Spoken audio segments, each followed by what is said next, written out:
Varicose వ్యాధితో బాధపడుతున్నారంట. తక్కువ ఖర్చుతో ట్రీట్మెంట్ కావాలి అనుకుంటే ఎవిస్ హాస్పిటల్ని సంప్రదించండి. నమస్తే రమ్మగారు. నమస్తే జయ. రమ్మగారు, ఇల్లు ఎప్పుడూ శుభ్రంగా ఉంచుకోవాలి, అందరికీ తెలిసిన విషయమే. ముఖ్యంగా వంటిల్లు కదండి, వంటింట్లతోనే మన ఆరోగ్యం ఆధారపడి ఉంటుంది. మీ దగ్గర ఉన్న క్లీనింగ్ టిప్స్ ఏంటండి? మీరు ఎలా చేస్తారు? ఏమిటో చేస్తాను జయ. ఎవరైనా వస్తారంటే ఎక్కువ చేస్తాం. ఎవరైనా ఈ రోజువారీ ఇల్లు ఎప్పుడు వంటిల్లు శుభ్రంగా ఉండాలంటే మనకి భయంకరమైన ఓసిడి ఉండాలి జయ. ఓసిడి ఉంటే చాలా శుభ్రం పిచ్చుంటే ఉంటుంది వంటిల్లు శుభ్రంగా. కొంచెం ఒక మాదిరి శుభ్రం పర్వాలేదు, కాస్త ఎవరైనా వచ్చినప్పుడు ఒక 5 నిమిషాలు పని చేస్తే ఇల్లు సెట్ అయ్యేలాగా ఉంచుకోండి ఎప్పుడు కూడా. అంతేగాని ఎప్పుడు సినిమాలలోనో లేకపోతే యూట్యూబ్ వీడియోలో మా కిచెన్ టూర్ అంటే బ్యూటిఫుల్ కిచెన్లు చూపిస్తారు కదా, అది మానవ మాత్రల వల్ల అవుతుందా జయ? వాళ్ళు ఇంకా వేరే పని చేయకూడదు. అవును, ఎప్పుడు వంటింటోనే బట్టి డేక్కుంటూ ఉండాలి, అంత దేవద్దు. కానీ కొన్ని ఖచ్చితంగా కొన్ని చేసుకోవాలి. స్టవ్ రోజు తుడుచుకోవాలి. అవును, స్టవ్ కింద, స్టవ్ వెనకాల ఎవ్రీడే తుడుపు. స్టవ్ కడిగేసుకుని ముగ్గేస్తుంటారు చాలామంది. ముగ్గు చాలా ఇంపార్టెంట్గా ఉంటుంది. గ్లాసు స్టవ్, దాని మీద ముగ్గు. ఆ ముగ్గు ఎప్పుడు ఉండేది? ఇది వరకటి రోజుల్లో మనం ఏం చేసేవాళ్ళం, మట్టిపోయి అలుక్కుని దాని మీద ముగ్గు వేసుకునేవాళ్ళు. ఇప్పుడు గ్యాస్ స్టవ్ మీద కూడా ముగ్గు వేసుకుంటారు. పెద్దవాళ్ళు ఆ పాత అలవాటుతోటి వేసుకుంటారు. మీ చాయిస్లు ముగ్గులు వేసుకుంటారో వేసుకోరో, కానీ ఈ అలుగుడ్డలు ఏవి పెట్టి తుడుస్తామో వాటిని ఎప్పటికప్పుడు మార్చేయండి దయచేసి. అలుగుడ్డల్లోనే ఎక్కువగా బ్యాక్టీరియాలు ఉంటాయి. వాటిని ఉతికేసుకోవటం, ఎప్పటికప్పుడు ఫ్రెష్ శుభ్రమైన క్లాతులు వాడుకోవటం. ఏంటి చుడిదార్లు అవి ఇవి వేసుకుంటారు పిల్లలు, చున్నీలు, పల్చటి కాటన్ పీసులు కట్ చేసి పెట్టుకోవటం, తుడుచుకున్నాక బయటపారేయటం. సేపు అవే గుడ్డలు మురిగ్గా ఉండకూడదు. ఈ మురిగ్గా ఉండే బట్టలు చేత్తో పట్టుకున్నప్పుడే మనకి ఎక్కువ ప్రాబ్లమ్స్ వస్తాయి. ఎక్కువ ప్లాస్టిక్ సామాన్లు చేర్చుకోవద్దు. ఇప్పుడు మనకి ఏవో ఒకటి వస్తుంటాయి బయట నుంచి, డబ్బాలు బాగున్నాయని ఉంచకండి. ఉంచుతారు కదా, అవన్నీ మళ్ళీ తోముకుని ముంచుకుంటూ ఉండటం.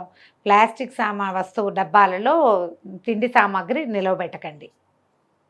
పప్పులు ఉప్పులు ఏమైనా పెద్ద ఎత్తున కొనుక్కునేటట్టుంటే ఎప్పటికప్పుడు వాటిని ఎండలో పెట్టుకుని డబ్బాలో పోసుకోండి. చిన్న డబ్బాలు చేతికి అందుబాటులో పెట్టుకోండి. ఈ డబ్బాలు తీసేటప్పుడు మనం ఇక్కడ ఏదో వేస్తాం, చెయ్యి పైకి వెళ్తే తడి చెయ్యి తగిలి వాటికి మరకలు పడతాయి. ఒక డే పెట్టుకోవటం, నెలకు ఒక్కసారి మొత్తం డబ్బాలన్నీ తోమించుకోవటం, లేకపోతే ర్యాకులన్నీ శుభ్రంగా తుడుచుకోవటం. నెలకు ఒక్కసారి ఖచ్చితంగా ఫుల్ కిచెన్ క్లీనింగ్ చేసుకుంటే బాగుంటుంది. మీ వల్ల అవుతుందా? అదో రకంగా చూస్తున్నావు నువ్వు నాకేసి. నెలకు ఒకసారి నేనైతే ఆ టిప్ ఫాలో ఉంటాం గారు. ఎప్పుడు అయిపోతే అప్పుడు ఆ డబ్బా క్లీన్ చేసేసి కడిగి ఎండబెట్టి పెట్టేసుకో. అలాగే ఇప్పుడు నెలకు సరిపడానే ఉంటాయి కదా జనరల్గా. అదే ఏదైనా ఒక డబ్బా ఖాళీ అయితే ఆ డబ్బా కడిగి తుడిచేసుకుని ఫ్రెష్ వస్తువు పోసుకోవటం. సరుకుండగా పొయ్యము అంతే. ఖాళీ అయిన డబ్బాలో యాజ్ ఇట్ ఈజ్గా పోయొద్దు, ఆ డబ్బా కడుక్కోవాలి.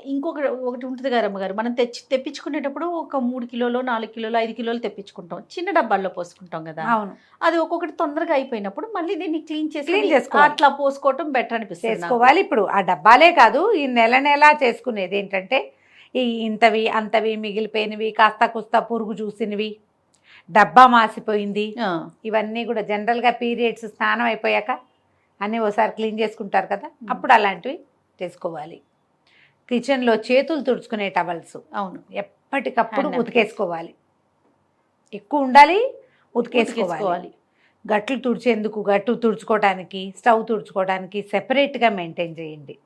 ఈ స్టవ్ తుడిచే దాంతో డైనింగ్ టేబుల్ తుడవకూడదు. అవును, డైనింగ్ టేబుల్ తుడిచేది వేరు, స్టవ్ తుడిచేది వేరు, చేతులు తుడుచుకునేది వేరు, డబ్బాలు తుడుచుకునేది వేరు. చేతులు కూడా తడి చేతులు తుడుచుకునేది వేరు, మళ్ళీ పొడి చేతులతో పట్టుకునేది వేరు.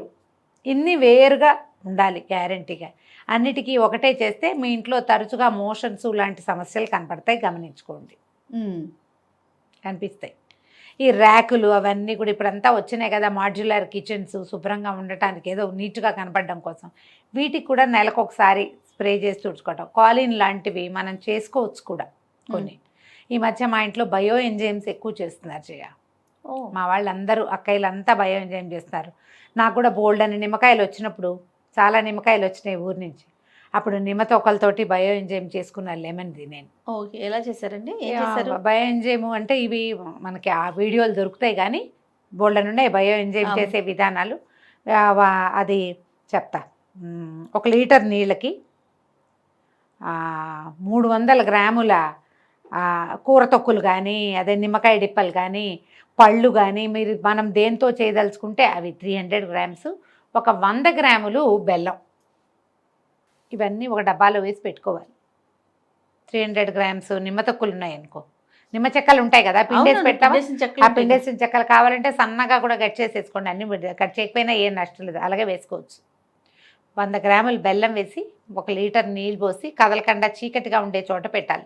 మొదట రోజు ఆ మూతలు తీస్తుండాలి, అందులో ఎయిర్ ఫామ్ అవుతూ ఉంటుంది, ఏమనాలి దాన్ని, గ్యాసెస్ ఫామ్ అవుతాయి. ఆ కొన్ని రోజులు గ్యాస్ ఫామ్ అవటం ఆగిపోయిన తర్వాత ఈ మూత టైట్గా చేసి పక్కన పెట్టేసుకోవాలి. గ్లాస్ బాటిల్స్లో పెట్టకూడదు, వీటిని ప్లాస్టిక్ బాటిల్లో పెట్టుకోవాలి. నేను ఊరికే రఫ్గా చెప్తున్నా, మీరు చూసుకోండి బయో ఎంజైమ్ చేయటం ఎట్లాగా అని.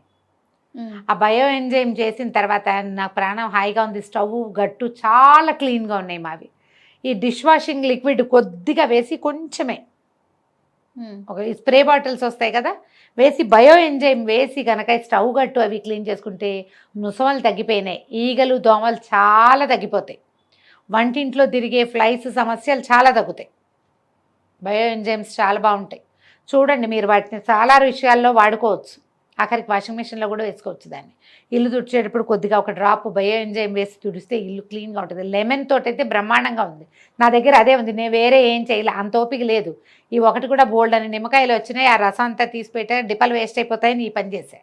ఓకే, అలాంటివి ఏమైనా అలవాటు చేసుకోండి. హౌస్ క్లీనింగ్ కెమికల్స్ కాకుండా ఎక్కువ కెమికల్ థింగ్స్ కాకుండా. ఆ తర్వాత ఏమో యాపిల్ సైడర్ వెనిగరు, అందులో 2 నిమ్మకాయ తొక్కులేసి నీళ్ళల్లో యాపిల్ సైడర్ వెనిగర్ వేయటం, 2 నిమ్మ డిప్పలు వేసేయటం, అది స్ప్రే చేసి తుడుచుకోవటం. జిడ్డు బాగా కట్ అవుతుంది, క్లీన్గా ఉంటాయి. మనం కాలేజ్ వేసి అడ్వర్టైజ్మెంట్ చూపిస్తాడు ఇట్లా అనగానే కర్రమని సౌండ్ వస్తుంది, ఆ కర్ర సౌండ్ వస్తుంది ఇక్కడ, బాగా వస్తాయి. స్టవ్ గట్లు క్లీన్ చేసుకోవటం ఎప్పటికప్పుడు. మనం ఒక పూట బద్దకిస్తాం ఎప్పుడు కూడా, ఈ పని అంతా ఎవరు చేస్తాడరా దేవుడు అనిపిస్తుంది, అనిపించచ్చమ్మా, అదేం తప్పు కాదు. అప్పుడప్పుడు అలా అనిపిస్తూ ఉంటేనే మనకి ఓసిడి రాకుండా ఉంటుంది. ఓసిడి అంత చాలా పెద్ద సమస్య కదా, అంత అతి శుభ్రాలు, ఎప్పుడు చేతులు కడుక్కుంటుంటాం, ఎప్పుడు గట్లు తోముకుంటుంటాం, ఎప్పుడు గిన్నెలు తోముకుంటుంటాం, పిచ్చి అయిపోకండి. కానీ కొంచెం క్లీన్గా ఉంచుకుంటే ఏంటంటే మనం వంటింట్లోంచి ఆహార పదార్థాలు బయటకు వస్తాయి, పిల్లల ఆరోగ్యము, మన ఆరోగ్యము, దాని అన్నిటికీ దారి కిచెనే కదా. కదా, ఎప్పటిదప్పుడు క్లీన్ చేసేందుకు ఒక ప్రాక్టీస్ ఉంచుకోండి. ఇది నేర్చుకోవాలి. ఎప్పుడైనా ఓసారి చీటింగ్ చేయొచ్చు, once in a while cheating చేయొచ్చు, కానీ రోజు వారడి ఎప్పటికప్పుడు క్లీన్ చేసుకోవటం. కిచెన్ సింకులు క్లీన్గా ఉంచుకోవాలి, కిచెన్ గట్టు ప్లాట్ఫామ్స్ క్లీన్గా ఉంచకపోతే అనారోగ్యాలు వస్తాయి. వాటిల్లో మనం ఎక్కువగా దొరికేది ఏంటంటే ఇగో motions, vomitings, stomach disturbances, stomach disorders, వాటిల్లోకి వెళ్తాం. కాబట్టి వీటిని కొంచెం చక్కగా ఉంచుకోవటం. చాకులు అవన్నీ, బెల్లం తరిగిన చాకు అలాగే పెట్టేయకుండా బెల్లం తరిగిన చాకుని శుభ్రంగా కడిగేసుకోవటము, లేదా తడి పెట్టి తుడిచేసుకోవటము. ఎక్కువసార్లు చాకులు కడిగితే పదును పోతాయి, అందుకని ఏం చేస్తాము, ఈ చిన్నది ఏదైనా క్లాత్ తడిపి తుడిచేసుకోవాలి. కూరలు తరిగిన, ఉల్లిపాయలు తరిగిన చాకు అలాగే పెడితే వాసన వస్తుంది. తర్వాత ఏమో ఈ మన కూరలు తరిగేందుకు ఇప్పుడు అంతా చెక్కలు, ప్లాస్టిక్లు బోల్డర్ వచ్చినాయి ఇక షీట్లు, వాటిని ఎప్పటికప్పుడు తోమించుకోండి, వాటిలో ఎక్కువ బ్యాక్టీరియా ఉంటుంది. వీటికి కూడా నేను చెప్పిన బయో ఎంజైమ్ వేసి కనుక తోమితే చాలా క్లీన్ అవుతాయి. ఒట్టిని అవన్నీ చావలేము మనం, ఈ బయో ఎంజైమ్లు అవన్నీ ఎవరు చేస్తాడంటే అంటే నిమ్మకాయ డిప్పలు ఉంటాయి కదా, నిమ్మ డిప్పలు నీళ్ళతోటి వాష్ చేసుకోండి.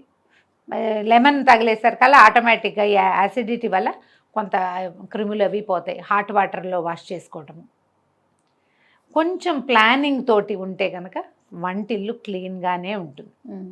ఎప్పుడు మనం ఆ ధ్యాసలో ఉండాలి. వీటికి ప్రధానమైనది ఏంటంటే బేసిక్ శుభ్రత, వాష్, వైప్, కడగటంతో పాటు తుడవటం కూడా. నీళ్ళు ఓడుకుంటూ పెట్టామంటే ఇబ్బంది. అవును, ఎక్కువగా ఎక్కడ చూస్తామంటే రమ్మగారు, మనం గిన్నెలు తోముకునే పీచులు ఉంటాయి చూసారా, అవి వాటిని మార్చుకోవాలి. అవి ఎప్పటికప్పుడు ఎక్కువగా వాసన వచ్చే కూడా వాటి వల్లే. అవును, ఏం చేస్తామంటే ఈ తోమిన తర్వాత దాన్ని వాష్ చేయకుండా పెడతారు సబ్బు మీద, అది ఆ ప్రాక్టీస్ ఉంటే మానేసుకోండి.